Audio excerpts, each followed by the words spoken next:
ಕೊಲೆಯಾದಂಥ ರೇಣುಕಾ ಸ್ವಾಮಿಯನ್ನ ಚಿತ್ರದುರ್ಗದಿಂದ ಬೆಂಗಳೂರಿಗೆ ಕರೆತರಲಾಗಿತ್ತು. ಕಿಡ್ನಾಪ್ ಮಾಡಿ ಆತನನ್ನ ಇಲ್ಲಿಗೆ ತರಲಾಗಿತ್ತು. ಸೊ ಈಗ ಕಿಡ್ನಾಪ್ ಮಾಡಿದಂಥ ಆರೋಪಿಗಳು ಕೊಟ್ಟಿರುವಂಥ ಹೇಳಿಕೆಯಲ್ಲಿ ಯಾವ ರೀತಿ ಕಿಡ್ನಾಪ್ ಆಯಿತು, ಹೇಗೆ ಮಾಡಿದ್ರು, ಇದೆಲ್ಲದರ ಬಗ್ಗೆ ಸ್ಪಷ್ಟತೆ ಇದೆ. ಪೊಲೀಸರ ಮುಂದೆ 4 ಮಂದಿ ಕಿಡ್ನಾಪರ್ಸು ಕೃತ್ಯಕ್ಕೆ ಸಂಬಂಧಿಸಿದಂಥ ಮಾಹಿತಿಯನ್ನು ಕೊಟ್ಟಿದ್ದಾರೆ. ರಾಘವೇಂದ್ರಗೆ ಸಾಥ್ ಕೊಟ್ಟು ಲಾಕ್ ಆಗಿರುವಂಥ ರವಿ, ಜಗ್ಗ ಮತ್ತು ಅನು ಇವರು ನಾವು ಏನು ಮಾಡಿದ್ವಿ ಈ ಕೇಸ್ನಲ್ಲಿ, ನಮ್ಮ ಪಾತ್ರ ಏನು ಅನ್ನೋದನ್ನ ಪೊಲೀಸರ ಮುಂದೆ ಹೇಳಿಕೊಂಡಿದ್ದಾರೆ. ಇನ್ನು ಆರೋಪಿಗಳ ಪೈಕಿ ಯಾರ್ಯಾರು ಏನೇನು ಮಾಡಿದ್ರು ಅಂದ್ರೆ ಕಿಡ್ನಾಪ್ ಮಾಡಿದಂಥ 4 ಮಂದಿ ಆರೋಪಿಗಳು, ಅದರಲ್ಲಿ ರಾಘವೇಂದ್ರ ಮತ್ತು ಉಳಿದಂಥ 3 ಮಂದಿ ಆರೋಪಿಗಳು, ಯಾರ್ಯಾರ ಪಾತ್ರ ಏನೇನು ಈ ಕೇಸ್ನಲ್ಲಿ ನೋಡ್ತಾ ಹೋಗೋಣ. ಒಬ್ಬೊಬ್ಬರ ಸ್ಟೇಟ್ಮೆಂಟ್ ಯಾವ ರೀತಿ ಇದೆ ಅಂತ. ಮೊದಲಿಗೆ ರಾಘವೇಂದ್ರ, ಈತ ಚಿತ್ರದುರ್ಗದಲ್ಲಿ ದರ್ಶನ್ ಅಭಿಮಾನಿ ಸಂಘ ಅಂತ ಕಟ್ಕೊಂಡು ಓಡಾಡ್ತಾ ಇದ್ದಂಥ ಅಬ್ಬೆಪಾರಿ. ಈತಂದು ಪಾತ್ರ ಏನು ಈ ಕೇಸ್ನಲ್ಲಿ? ರೇಣುಕಾ ಸ್ವಾಮಿ ಕಿಡ್ನಾಪ್ ಮಾಡೋದಕ್ಕೆ ದರ್ಶನ್ ಈತನಿಗೆ ಸೂಚನೆ ಕೊಡ್ತಾರೆ.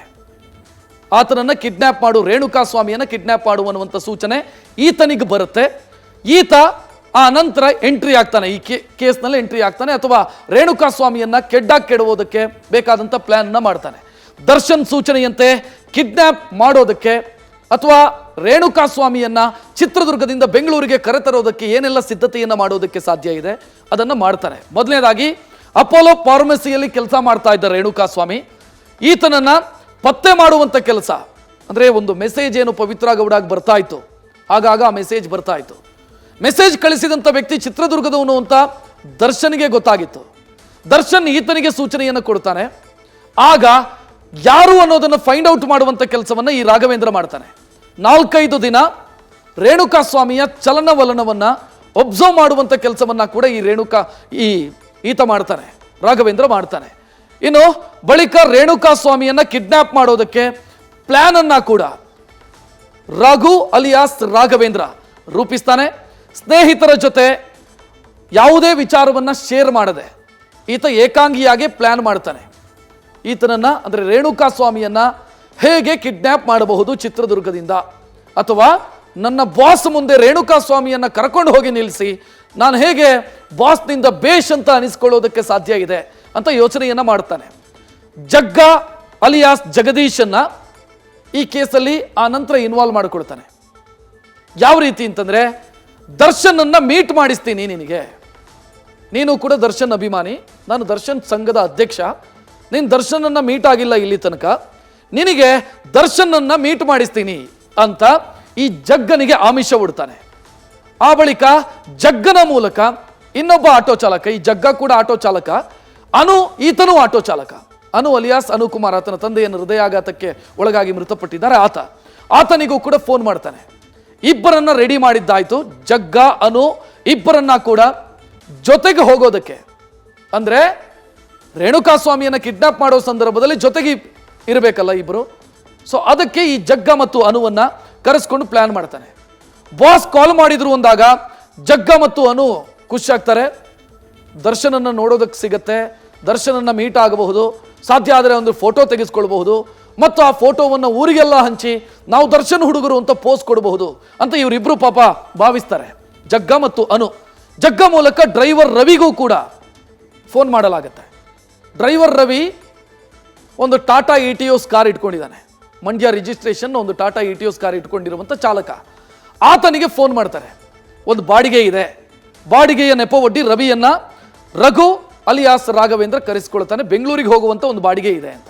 ಇದು ರಘು ಪಾತ್ರ ಏನು ಈ ಕೇಸ್ನಲ್ಲಿ ಅನ್ನೋದಕ್ಕೆ ಸಂಬಂಧಿಸಿದಂಥ ಡೀಟೇಲು. ಇನ್ನು ರವಿ ಪಾತ್ರ ಏನು? ರವಿ ಈತನೇ ನೋಡ್ತಾ ಇದ್ದೀರಿ. ರವಿ, ನಾನು ಆಗಲೇ ಹೇಳಿದೆ, ಮಂಡ್ಯ ರಿಜಿಸ್ಟ್ರೇಷನ್ನ ಒಂದು ಟಾಟಾ ಇಟಿಯೋಸ್ ಕಾರ್ ಇತ್ತು, ಚಿತ್ರದುರ್ಗದಲ್ಲಿ ಬಾಡಿಗೆ ಮಾಡ್ತಾ ಇದ್ದಂಥ ಬಡಪಾಯಿ ವ್ಯಕ್ತಿ, ಯಾರೇ ಕರೆದರೂ ಕೂಡ ಬಾಡಿಗೆಗೆ ಹೋಗ್ತಾ ಇದ್ದಂಥ ವ್ಯಕ್ತಿ. 5 ಲಕ್ಷದ ಆಸೆಗೆ ಬಿದ್ದು ಮೃತದೇಹ ಸಾಗಿಸುವಂತ ಕೆಲಸಕ್ಕೆ ರವಿ ಬಲಿಯಾದಂತೆ ಕಾಣಿಸ್ತಾ ಇದೆ ಈ ಕೇಸ್ನಲ್ಲಿ. ಇನೋವಾ ಕಾರಿನ ಮೂಲಕ ಮೋರಿ ಬಳಿಗೆ ಮೃತದೇಹವನ್ನು ಸಾಗಿಸುವಂತ ಕೆಲಸವನ್ನು ಈತ ಮಾಡ್ದ ಅನ್ನೋ ಮಾಹಿತಿ ಎಸೆದು ವಾಪಸ್ ತನ್ನ ಇಟಿಯೋಸ್ ಕಾರ್ನಲ್ಲಿ ಚಿತ್ರದುರ್ಗಕ್ಕೆ ರವಿ ರಿಟರ್ನ್ ಆಗಿದ್ದಾನೆ. ಅನು ಮತ್ತು ಜಗ್ಗನ ಜೊತೆ ಚಿತ್ರದುರ್ಗಕ್ಕೆ ರಿಟರ್ನ್ ಆಗಿದ್ದಾನೆ. ಅದಕ್ಕೆ ಸಂಬಂಧಿಸಿದಂಥ CCTV ಫುಟೇಜ್ ಅನ್ನ ಕೂಡ ನಾವು ನೋಡಬಹುದು. ಅಮಾಯಕನಂತೆ ಚಿತ್ರದುರ್ಗದಲ್ಲಿ ಅವಿತು ಕೂತಿದ್ದ ಅಥವಾ ಈ ಕೇಸ್ನಲ್ಲಿ ಅಬ್ಸ್ಕ್ಯಾಂಡ್ ಆಗಿದ್ದ ಈತ ರವಿ ಕೇಸ್ ಸ್ಟ್ರಾಂಗ್ ಆಗುತ್ತಾ ಆಗತ್ತೆ ಅನ್ನೋದು ಗೊತ್ತಾದ ಬೆನ್ನಿಗೆ ಪೊಲೀಸರ ಮುಂದೆ ಶರಣಾಗಿದ್ದ. ಇನ್ನು ಇನ್ನೊಬ್ಬ ಆರೋಪಿ ಜಗ್ಗ ಅಲಿಯಾಸ್ ಜಗದೀಶ್, ಈತನ ಪಾತ್ರ ಏನು? ಫೋಟೋ ನೋಡ್ತಾ ಇದ್ದೀರಿ. ಈತ ಭಾವಿಸಿದ್ದೇನು ಅಂತಂದ್ರೆ, ರೇಣುಕಾಸ್ವಾಮಿಯನ್ನ ಬೆಂಗಳೂರಿಗೆ ನಾವು ಕರ್ಕೊಂಡು ಹೋಗ್ತೀವಿ, ಅಲ್ಲಿ ದರ್ಶನ್ ಬುದ್ಧಿ ಮಾತು ಹೇಳ್ತಾರೆ ರೇಣುಕಾಸ್ವಾಮಿಗೆ, ಆ ನಂತರ ರೇಣುಕಾಸ್ವಾಮಿಯನ್ನು ಬಿಟ್ಟು ಕಳಿಸ್ತಾರೆ. ಇಷ್ಟೇ ಅಂತ ಭಾವಿಸಿ ಇವ್ರ ಜೊತೆಗೆ ಕಾರಲ್ಲಿ ಹೋದಂಥವನು ಈ ಜಗ್ಗ ಅಲಿಯಾಸ್ ಜಗದೀಶ್. ದರ್ಶನ್ ಗ್ಯಾಂಗ್ ಥಳಿಸುವಾಗ ಶೆಡ್ನ ಹೊರಗಡೆ ನಿಂತ್ಕೊಂಡಿದ್ದ ಈ ಜಗ್ಗ. ರೇಣುಕಾಸ್ವಾಮಿಯನ್ನ ಬೆಂಗಳೂರಿಗೆ ಕರೆತಂದು ಪಟ್ಟಣಗೆರೆಯ ಶೆಡ್ವರೆಗೆ ಬಿಡ್ತಾರೆ. ಆ ನಂತರ ಇವರನ್ನೇನು ಶೆಡ್ನ ಒಳಗೆ ಬಿಟ್ಕೊಳ್ಳಲ್ಲ ದರ್ಶನ್ ಆ್ಯಂಡ್ ಟೀಮು. ಈತ ಶೆಡ್ನ ಹೊರಗೆ ನಿಂತಿರ್ತಾನೆ ಮತ್ತು ಏನಾಗ್ತಿದೆ ಅಂತ, ಏನಾಗಬಹುದು ಅಂತ ಯೋಚನೆ ಮಾಡ್ತಾ ಇರ್ತಾನೆ. ಆತನ ತಲೆಯಲ್ಲಿದ್ದಿದ್ದಿಷ್ಟೇ, ದರ್ಶನ್ನು ಬುದ್ಧಿ ಮಾತು ಹೇಳಿ ರೇಣುಕಾಸ್ವಾಮಿಯನ್ನು ಕಳಿಸ್ಕೊಡ್ತಾರೆ. ಆನಂತರ ನಮಗೂ ಒಂದು ಫೋಟೋ ತೆಗೆಸ್ಕೊಳ್ಳೋದಕ್ಕೆ ಅವಕಾಶ ಸಿಗುತ್ತೆ ದರ್ಶನ್ ಜೊತೆಗೆ, ಯಾಕಂತಂದರೆ ಕರ್ಕೊಂಡು ಬಂದವರು ನಾವಲ್ವಾ, ನಮ್ಮ ಜೊತೆಗೆ ಒಂದು ಫೋಟೋ ಸಿಗುತ್ತೆ ನಮಗೆ ಅಂತ ಯೋಚನೆ ಮಾಡಿದ್ದ. ದರ್ಶನ್ ಗ್ಯಾಂಗ್ ಕೊಲೆ ಮಾಡುತ್ತಲೇ ಆ ನಂತರ ಈತನಿಗೊಂದು ಆಫರ್ ಕೊಡ್ತಾರೆ, ನೀನು ಸರೆಂಡರ್ ಆಗೋದಿದ್ರೆ ಆಗಬಹುದು, ಈ ಕೇಸ್ನಲ್ಲಿ ಕೊಲೆಯಾದ ಅಂತ ಗೊತ್ತಾದ ನಂತರ ಸರೆಂಡರ್ ಆಗೋದಿದ್ರೆ ಆಗಬಹುದು. 5 ಲಕ್ಷಕ್ಕೆ ಆಸೆ ಪಟ್ಟು ಮೃತದೇಹ ಸಾಗಿಸುವಂಥ ಕೆಲಸಕ್ಕೆ ಜಗ್ಗ ಅಲಿಯಾಸ್ ಜಗದೀಶ್ ಆ ನಂತರ ಒಲ್ಲದ ಮನಸ್ಸಿನಿಂದ ಒಪ್ಕೊಳ್ತಾನೆ ಅನ್ನುವಂಥ ಮಾಹಿತಿಯೂ ಕೂಡ ಇದೆ. ಹಣ ಎಸೆದು ಶೆಡ್ ಬಳಿ ವಾಪಸ್ ಬಂದು ಚಿತ್ರದುರ್ಗಕ್ಕೆ ರವಿ ಜೊತೆಗೆ ವಾಪಸ್ ಬಂದಿದ್ದ. ಇದಾದ ಬಳಿಕ ರವಿ ಜೊತೆಗೆ ಚಿತ್ರದುರ್ಗಕ್ಕೆ ಜಗದೀಶ್ ಬಂದಿದ್ದ. ಚಿತ್ರದುರ್ಗದಲ್ಲಿ ತಿರುಗಾಡ್ತಾ ಇದ್ದಂಥ ಸಂದರ್ಭದಲ್ಲಿ ಈತನನ್ನ ಪೊಲೀಸರು ಅರೆಸ್ಟ್ ಮಾಡಿದ್ದಾರೆ. ಇನ್ನು ಇನ್ನೊಬ್ಬ ಅನು ಅಲಿಯಾಸ್ ಅನುಕುಮಾರ್, ದರ್ಶನನ್ನ ಮೀಟ್ ಮಾಡಿಸ್ತೀನಿ ಅಂತ ರಾಘವೇಂದ್ರ ಈತನನ್ನು ಕೂಡ ಕರ್ಕೊಂಡು ಹೋಗಿರೋದು, ಫೋನ್ ಮಾಡಿ ಸಂಪರ್ಕಿಸಿರೋದು. ರಘು ಸೂಚನೆಯಂತೆ ಅನುಗೆ ಕಾಲ್ ಮಾಡಿ ಜಗದೀಶ್ ಕರೆಸ್ತಾನೆ. ಜಗದೀಶ್ ಆಗಲೇ ಹೇಳಿದೆ ನಾನು, ಜಗದೀಶ್ ಮಾತನ್ನು ನಂಬಿ ಆಸೆ ಇಟ್ಕೊಂಡು ಈತನೂ ಕೂಡ ಬಂದಿದ್ದ. ದರ್ಶನ್ ಜೊತೆಗೆ ಒಂದು ಫೋಟೋ ಸಿಗುತ್ತೆ ಅಂತ ಈತನೂ ಕೂಡ ಭಾವಿಸಿದ್ದ. ಅನು ಕೈಯಲ್ಲೇ ಟೊಯೋಟಾ ಇಟಿಯೋಸ್ ಕಾರಿಗೆ ಡೀಸೆಲ್ ಕೂಡ ಹಾಕಿಸಿದ್ದ ರಘು. ಅಂದರೆ ರವಿ ಡೀಸೆಲ್ ಹಾಕಿಸೋದಕ್ಕೆ ದುಡ್ಡಿಲ್ಲ ಅಂತ ಹೇಳಿದಾಗ ಅನು ಡೀಸೆಲ್ ಹಾಕಿಸ್ತಾನೆ. ಆನಂತರ ಬಾಡಿಗೆ ದುಡ್ಡಲ್ಲಿ ನೀನು ನನಗೆ ಕೊಟ್ಟರೆ ಆಯಿತು ಅನ್ನುವಂಥ ಲೆಕ್ಕಾಚಾರ. ಶೆಡ್ ಬಳಿಗೆ ಕರೆದುಕೊಂಡು ಹೋಗುತ್ತಲೇ ಗೇಟ್ನಲ್ಲೇ ರಾಘವೇಂದ್ರ ಇದ್ದ. ದರ್ಶನ್ ಗ್ಯಾಂಗ್ ಹೊಡೆಯೋದನ್ನು ಕೇಳಿ ಅನು ಹೊರಗೆ ಇದ್ದ, ಶೆಡ್ನ ಹೊರಗಿದ್ದ.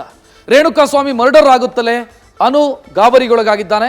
ಮೃತದೇಹ ಸಾಗಾಟಕ್ಕೆ ಅನುಗೆ ಲಕ್ಷ ರೂಪಾಯಿಯ ಆಸೆಯನ್ನ ಕೂಡ ದರ್ಶನ್ ಬಳಗ ತೋರಿಸುತ್ತೆ. ಆದರೆ ರಘು, ಜಗ್ಗ, ರವಿ ಜೊತೆ ತೆರಳದೆ ಶೆಡ್ ಬಳಿಯೇ ಕೂತಿದ್ದ.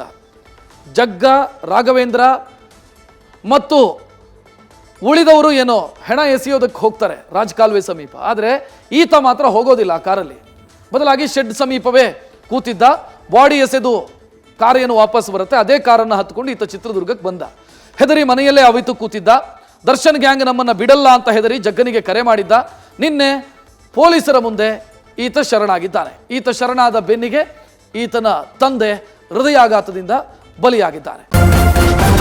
ನ್ಯೂಸ್ ಫಸ್ಟ್, ನಿರ್ಭೀತಿಯಿಂದ ನಿಮ್ಮ ಪರವಾಗಿ.